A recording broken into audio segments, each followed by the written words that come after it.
Hey guys, and welcome back to another episode of GotGameTesters, where we play test board and card games and let you guys decide whether or not they're good enough to get published. So, today's game is a game called Expedite by a company named Turnham Games.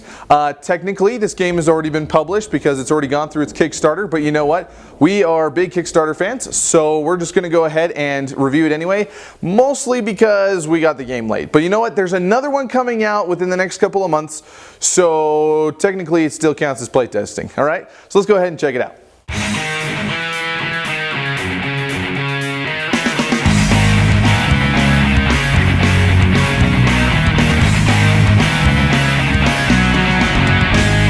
Okay, so this is the game Expedite. Before the game starts, everyone's going to take one of their cute little plane tokens here, and they're going to pick a spot on the board as kind of their main hub.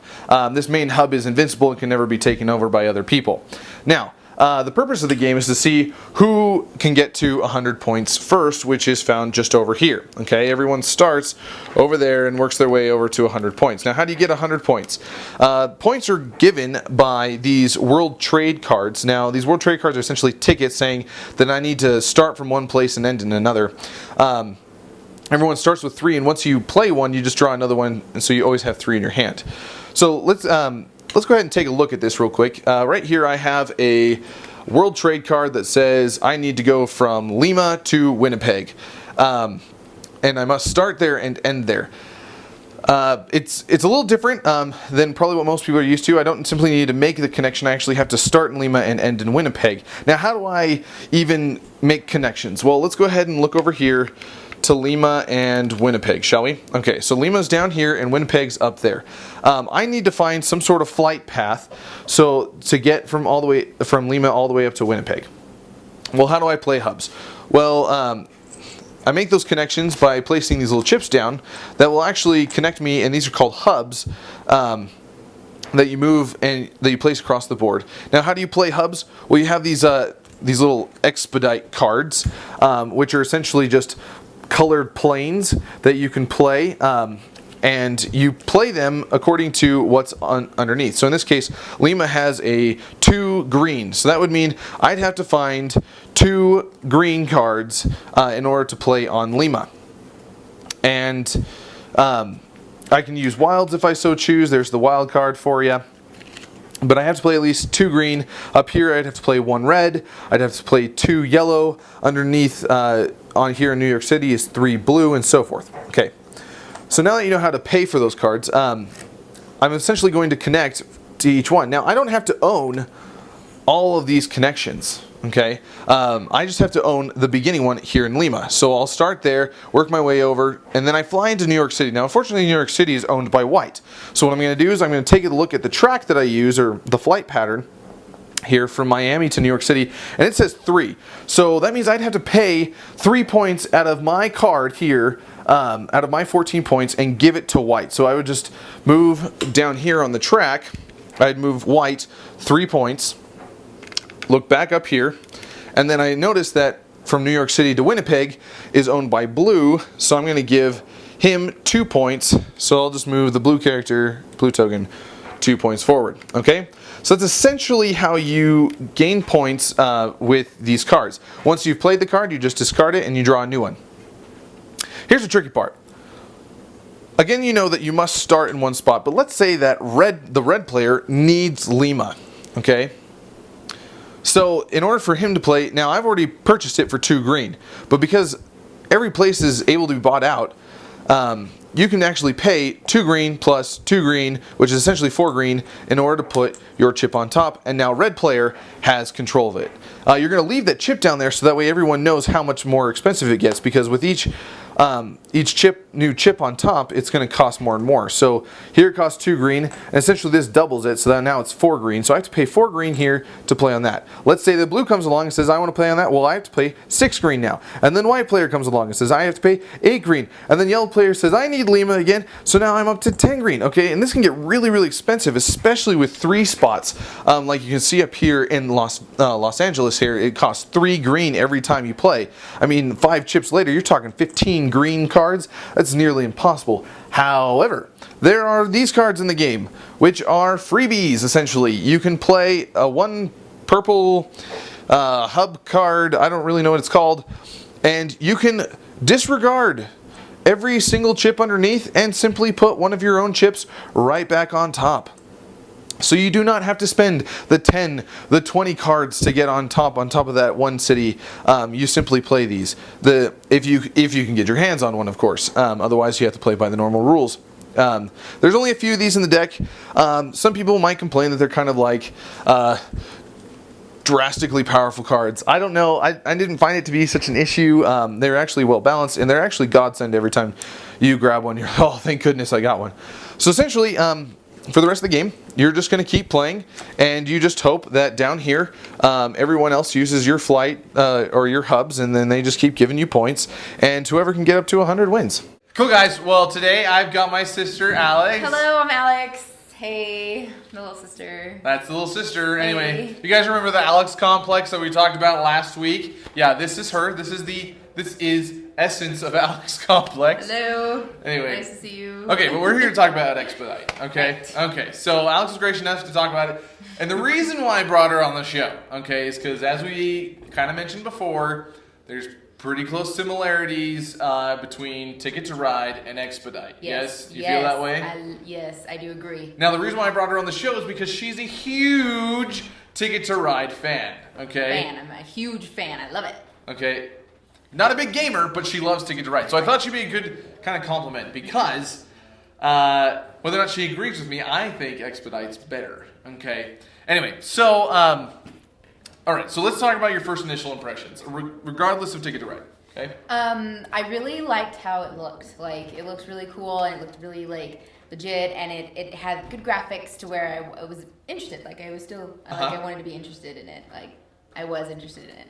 And so when we started playing, I thought it was very just straightforward. It's just like you have these cards, you have some options, and you just go for it. And as you know, that's what I like to do. And so that was really fun. And then there was also the sense of urgency where you had to keep like your cities to yourself. You had to act fast if you wanted, you know, your beginning city to stay yours. And so you really did it. So that sense of urgency was different than the Ticket to Ride kind of idea. Oh yeah, definitely. I thought, okay, so one of the biggest things that I gripe about Ticket to Ride all the time, and she's seen me get so mad at Ticket to Ride games, it's kind of a bad thing. Yeah, my parents gave me a book about not getting mad because of these games. Anyway, probably should have mentioned that on the video. Anyway, so, well, it's in now. So, anyway, so on Ticket to Ride, I hate the fact that once you get blocked, you're blocked out. That's it. Sometimes you're just completely out. You've been saving up all these cards and boom, just the turn before someone takes it. Now in this one, I really like the idea that it has the same feel of Ticket to Ride. You either draw cards or play cards. There's only two options, really. Two options. Okay, or get points. But, yeah. Yeah, but that's beside the point. The fact that if you feel like you just got shafted out of a hub, out of a city, you can still get points, or you can still just like give in and give the other person a few points. Yeah. Yeah, and so that's kind of the reason why I like this game so much, and that's just my number one gripe. The artwork, yeah, it was pretty good. Some of the component quality, the cards, obviously better matte feeling than glossy, but that's okay. It's just their first print. They do plan on printing more. I've already talked to the designer about it, and they plan to have a North America version. Yes. Now, because Alex, go ahead, tell them what you hate about the game.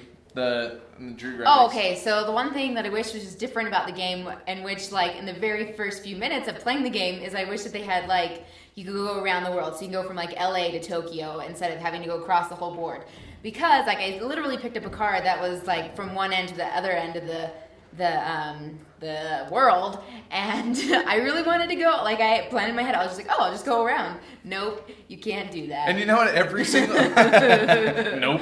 Anyway, so the funny thing is, like, every single player that we've played with, everyone who's played this game has griped as well about the fact that it doesn't connect from one end of the world to the other, because it would make more sense to go from Sydney, Australia to LA, at least from the cities given in the game, or from LA to Tokyo, than it would to go all the way to New York, to London, and through Kabul, and then New Delhi, and then all the way to Tokyo. I mean, it's ridiculous. Okay, now thematically, it didn't work out, and so that's probably like the number one Yeah. biggest problem with everyone that has with the game. I think the artwork could be a little different. I'm colorblind. I have mentioned this before. The fact that no one could decide whether or not the color was red or orange. Yeah, that was a little iffy. I have problems with that. Ticket to Ride also has that problem with pink and purple one, but this one's the orange and red one. So. But see, yeah, in Ticket to Ride they put symbols just in case, the colorblind yeah, people true. like me can get across that, and so I kind of wish that they had. My life's rough. Yeah. Yeah. My life's rough. Her life's rough because I'm in it. Anyway, so they, so yeah, like if they had put symbols or something for the colors, like that would have been great. Just something that he completely overlooked. But you know what? Now we have to ask: is there anything else you want to say about it? I really liked it. Like it's just right there, like Ticket to Ride and Expedite. But would you say it's better? I don't know. Oh, come on. You know you want to say it's better. I kind of do, yes. Okay, Expedite. No, don't go under pressure because I said so. Yeah. But would you honestly say that it's better than Ticket to Ride? It is new, so it's fresh. So maybe that's why. You like it so much. Yeah. Okay. I like just because of those things that I mentioned before. Yeah. I do absolutely love Expedite better. Okay. I know Tom Vasila, Dice Tower, said that it was an okay game, okay, and those purple cards were probably too powerful, but you know what? They're not. No, they're godsend, really. Yeah. When you get that purple card, you're like, finally, I can get Lima. Yeah. Anyway, yeah, and he said that it was an okay game. I personally wholeheartedly disagree. Now, I love that man, and I love everything that he does for the board gaming industry, but cannot agree with him on this one. I like the game so much better than Ticket to Ride. I do have kind of a sense or a feeling that he might like it better because he has the entire Ticket to Ride collection possible. And so it's kind of hard to swallow that there's a game that might be better. I don't know. Right. Maybe it was the component quality that didn't make it past him. I don't know. But this game personally is so much better. Now, I have talked with the designer already, and I've told him he needs to make this game better in several ways, and he's going to make those changes in the next version in North America. And I personally think that one's going to make it more sense. Now, thematically, that one doesn't need to go from one end of America to the other. Because they don't actually connect. They're far away from each other. As it is. Right. Anyway, so yeah, that's basically it. So, okay, so now we're going to ask you what we do at the end of every show, which is ask you our grammatically inferior question. Okay, does Expedite got game? Yes, Expedite has got game. Yeah, and needless to say, I know Expedite has got game. But yeah, so because I know the component quality is subpar compared to, Fantasy Flight games, for example, and I know, Days of Wonder or whatever, and I know that, some people can't get past it because there's so much awesome Ticket to Ride stuff out there, but you know what? Expedite is definitely one to try. Yeah. $30 on Amazon, okay? Again, this is one of the very, very, very few episodes where you'll actually see us talk about a published game. The only reason why we're doing it, again, disclaimer, is because it was on Kickstarter, okay? And we just didn't get the game in time. So, yeah. So I'm glad you came on the show, Alex. Thanks. Glad I was here too. Yeah. All right, guys, and that was Expedite for you. Hopefully you enjoyed it because I sure did, and you know it, and I want you to know it. Anyway, so that was Expedite. Again, they're going to come out with North America soon enough, and you'll see a video from us for sure about it. That's basically it. Go ahead and give us a subscribe. Don't forget to check out our Facebook page, the Playtest HQ, where you guys can check it out and be playtesters too. And lastly, go ahead and check out our website at GotGameTesters.com. Nick has a great blog thing that he's starting up, and so we're going to post some of his fun blogs that he's willing to write. Anyway, that's it, everybody. Thank you for watching GotGameTesters. We'll see you next time.